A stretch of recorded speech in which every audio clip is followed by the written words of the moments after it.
Hello, this is Joseph Ruback. I'm going to show you the basics of getting started on the Dulcimer. The first thing is tune it to D-A-D tuning. The reason I suggest this tuning is because of economy of movement.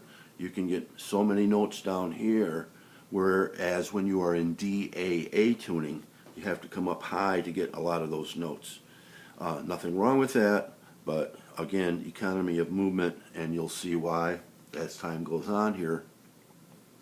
Another thing is get a product to clean and lubricate the fretboard. This is called fast fret, and if your fretboard is clean and lubricated, your fingers will slide better.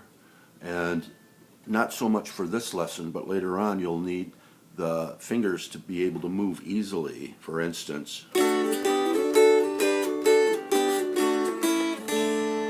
and I'll show all of those chords in a later video, but for now, again, get some fast fret and lubricate and clean the strings. It will make a difference in how the bass string sounds.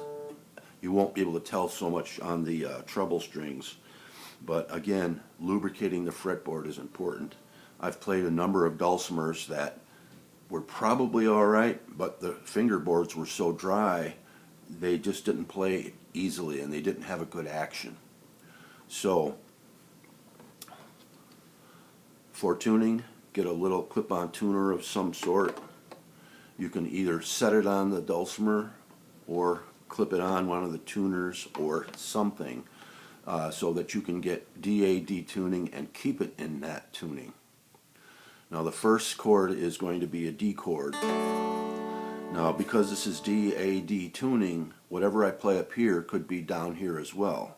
So D chord, D chord, G chord, G chord. I like the lower pitch for playing backup, so I'm going to show you everything that way. But you can keep in mind that you can invert that finger. So with the D chord, it's just holding it like this. And with video, you can stop the video and take a screenshot and save it to your photos. So you could keep this like in your system. And to go to a G chord, you slide up to the next one and put your third finger down, third finger. So D, G. And you might think, well, I don't quite have enough length in my fingers to make that easily. Well, what you do then is turn your hand and you can gain it about another inch.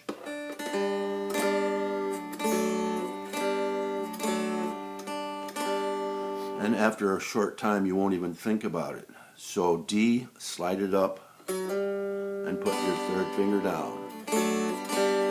So D, G, D, and then for the A, the third and fourth fingers are propped right over these strings and you drop them down and you have an A chord. I'll explain more about the chord structure later as well, but you've got D, G, B, A, D, G, B, A. And again, you can take screenshots of this. This is the A, D, G. And one more chord that you won't play too much at first, but it's the relative minor, is the B minor. So it's hold the D chord and put the third finger down thusly. And that's B minor. So D, G, D, A, B minor. So as far as sounding out songs go, you're going to start every song in D, and you're going to either switch to G or A when you hear something that doesn't quite sound right. So, for instance, Old MacDonald had a farm. Old MacDonald had a farm. Something's not right there, so let's try A. You can try either one first. Old MacDonald had a farm. No, not right. Old MacDonald had a farm. So G is right, and it's going to hold on that G for either a little bit or a little bit longer,